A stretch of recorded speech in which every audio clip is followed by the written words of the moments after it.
Ganesha tutorials YouTube ಚಾನೆಲ್ಗೆ ಸ್ವಾಗತ. ಈ ಚಾನೆಲ್ ಅನ್ನು ನೀವು ಮೊದಲ ಬಾರಿಗೆ ನೋಡುತ್ತಿದ್ದರೆ ಸಬ್ಸ್ಕ್ರೈಬ್ ಮಾಡಿ ಹಾಗೂ ಬೆಲ್ ಐಕಾನ್ ಅನ್ನು ಪ್ರೆಸ್. मेरे प्यारे बच्चों, आज मैं 10वीं कक्षा के पाठ पढ़ा रही हूँ. पाठ 5 मेरा बचपन. पहले पार्ट 1 पार्ट 2 वीडियो में इस पाठ को अपलोड किया था. आगे का पार्ट अब पार्ट 3 वीडियो में कर रही हूँ. ध्यान से देखो बच्चों. स्थानीय ठेकेदार अहमद जलालुद्दीन के साथ पिताजी समुद्र तट के पास नौकाएं बनाने लगे. ನಂತರ ನಮ್ಮ ತಂದೆ ಜಲಾಲುದ್ದೀನ್ ಜೊತೆಯಲ್ಲಿ ಸಮುದ್ರ ತಟದ ಹತ್ತಿರ ಬೋಟ್ಗಳನ್ನು ಮಾಡುವ ಕೆಲಸವನ್ನು ಶುರು ಮಾಡಿದ್ರು. बाद में अहमद जलालुद्दीन की मेरी बड़ी बहन ज़ोहरा के साथ शादी हो गई. ನಂತರ ಅಹಮದ್ ಜಲಾಲುದ್ದೀನ ಜೊತೆ ನನ್ನ ಅಕ್ಕನ मदवे आयतु. अक्कन हेसरु ज़ोहरा. नौकाओं को आकर लेते हुए मैं गौर से देखता था. ಅಲ್ಲಿ ಹೋಗ್ಬಿಟ್ಟು ನಾನು ಆ ಬೋಟ್ಗಳನ್ನು ಹೋಗೋದು ಬರೋದನ್ನು ಗಮನ ಇಟ್ಟು ನೋಡ್ತಾ ಇದ್ದೆ. ಪಿತಾಜಿ ಕಾ ಕಾರೋಬಾರ್ ಕಾಫಿ ಅಚ್ಚಾ ಚಲ್ ರಹಾ ತಾ. ಅವರ ಕೆಲಸ ತುಂಬ ಚೆನ್ನಾಗಿ ನಡೀತಾ ಇತ್ತು. एक दिन 100 मील प्रति घंटे के रफ्तार से हवा चली और समुद्र में तूफान आ गया. ಒಂದು ದಿನ 100 ಕಿಲೋಮೀಟರ್ ಅಷ್ಟು ಗಂಟೆಗೆ ರಫ್ತಾರ್ ಗಾಳಿ ಬಂದು ಆ ಸಮುದ್ರ ತೂಫಾನ್ದಿಂದ ಮುಳುಗೋಯ್ತು. तूफान में सेतु कराए के कुछ लोग और हमारी नवे बहा गई. ಆ ಸಮಯದಲ್ಲಿ ಆ ತೂಫಾನಲ್ಲಿ ಎಷ್ಟೊಂದು ಜನ ಸೇತುಕರಾಯಿಗೆ ಹೋಗುವಂತಹ ಜನರು ಹಾಗೂ ನಮ್ಮ ಬೋಟುಗಳೆಲ್ಲ ಮುಳುಗಿ ಹೋದ್ವು. ಉಸ್ಮೆ ಪಾವ್ ಬಂದ್ ಪುಲಿ ಬಿ ಟೂಟ್ ಗೈ. ಅದೇ ಸಮಯದಲ್ಲಿ ಪಾವ್ ಬಂದ್ ಬ್ರಿಡ್ಜು ಸಹ ಮುರಿದೋಯ್ತು. ಯಾತ್ರಿಯೋ ಸೆ ಬರೀ ಟ್ರೈನ್ ದುರ್ಘಟನಾಸ್ಥ ಹೋಗಯಿ. ಯಾತ್ರೆ ಅವರು ಬಂದಾಗ ಅಲ್ಲಿದ್ದಂಥರ ಜನರು ಟ್ರೈನು ದುರ್ಘಟನೆ ಆಗೋಯ್ತು. ತಬ್ ತಕ್ ಮೇನೆ ಸಿರ್ಫ್ ಸಮುದ್ರ ಕಿ ಖೂಬ್ಸೂರತಿ ಕೋ ಹಿ ದೇಖಾ ತಾ. ನಾನು ಇಲ್ಲಿಯವರೆಗೆ ಸಮುದ್ರದ ಹತ್ರ ಸುಂದರವಾದ ಒಂದು ದೃಶ್ಯವನ್ನು ನೋಡಿದ್ದೆ.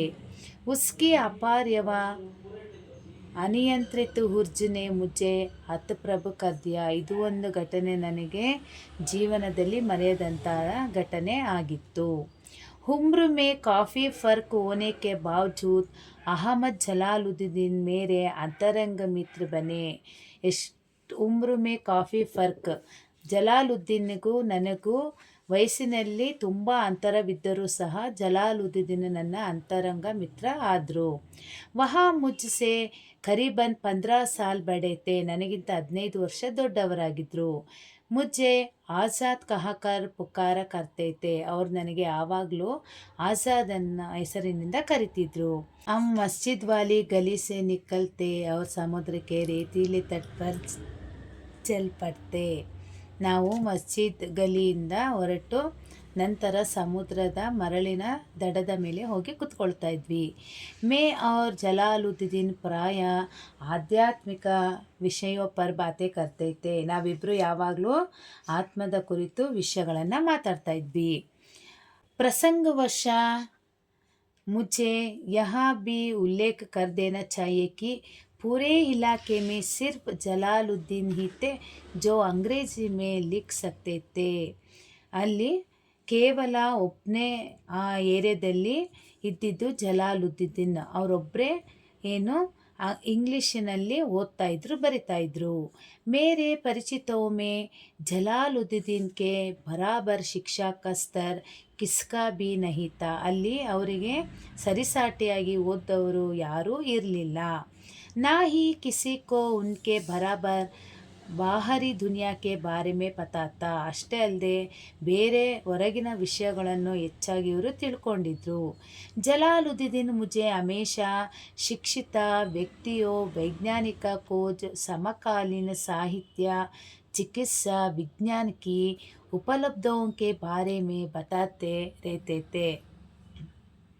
ಯಾವಾಗಲೂ ಜಲಾಲುದ್ದೀನ್ ಶಿಕ್ಷಣದ ಬಗ್ಗೆ, ವ್ಯಕ್ತಿಗಳ ಬಗ್ಗೆ, ವೈಜ್ಞಾನಿಕದ ಹುಡುಕಾಟದ ಬಗ್ಗೆ, ಸಮಕಾಲೀನ ಬಗ್ಗೆ, ಸಾಹಿತ್ಯ ಚಿಕಿತ್ಸೆ, ವಿಜ್ಞಾನದ ಬಗ್ಗೆ ಹೆಚ್ಚಾಗಿ ಅವರು ಹೇಳ್ತಾ ಇದ್ರು. वही थे जिन्होंने मुझे सीमित दयार से बाहर निकाल कर नई दुनिया के बोध कराया. ನಂತರ ಅವರು ನನ್ನನ್ನು ಹೊರಗಡೆ ತಂದು ಜಗತ್ತಿನ ಎಲ್ಲ ಬೋಧನೆಗಳನ್ನು ಅರ್ಥ ಮಾಡಿಸಿದ್ರು. मेरे बाल्य कला में ಪುಸ್ತಕೆ ಏಕ್ ದುರ್ಲಭ ವಸ್ತು ಕಿ ಥರ ಹೂವಾ करती थी. ನನ್ನ ಬಾಲ್ಯತನದಲ್ಲಿ ಪುಸ್ತಕ ಒಂದು ಅಪರೂಪದ ವಸ್ತು ಆಗಿತ್ತು. हमारे यहाँ स्थानीय स्तर पर एक पूर्व क्रांतिकारी या कहिए उम्र राष्ट्रवादी STR मानिकम का निजी पुस्तकालय था. ಅಲ್ಲಿ ಕ್ರಾಂತಿಕಾರಿಯ ಉಗ್ರ ರಾಷ್ಟ್ರವಾದಿ STR ಮಾನಿಕಮ್ ಅನ್ನೋ ಒಂದು ಪುಸ್ತಕಾಲಯ ಇತ್ತು. ಉನ್ಹೋನೆ ಮುझे ಹಮೇಶಾ ಪढ़ने के लिए उत्साहित किया. ಅವರು ನನಗೆ ಓದೋದಕ್ಕೆ ತುಂಬ ಪ್ರೋತ್ಸಾಹ ನೀಡಿದ್ರು. मैं अक्सर उनके घर से पढ़ने के लिए किताबें ले आया करता था. ಯಾವಾಗಲೂ ನಾನು ಅವರ ಮನೆಯಿಂದ ಓದೋದಕ್ಕೆ ಪುಸ್ತಕಗಳನ್ನು ತಗೊಂಡು ಬರ್ತಾ ಇದ್ದೆ. अच्छा बच्चों, यहाँ तक छोड़ती हूँ. अगले का पार्ट 4 वीडियो मैं अपलोड करती हूँ. ध्यान से देख लेना और पढ़ लेना. ಲೈಕ್ ಮಾಡಿ, ಶೇರ್ ಮಾಡಿ, ಸಬ್ಸ್ಕ್ರೈಬ್ ಮಾಡಿ. ಡೌಟ್ಸ್ ಇದ್ದರೆ ಕಮೆಂಟ್ ಮಾಡಿ. Thank you.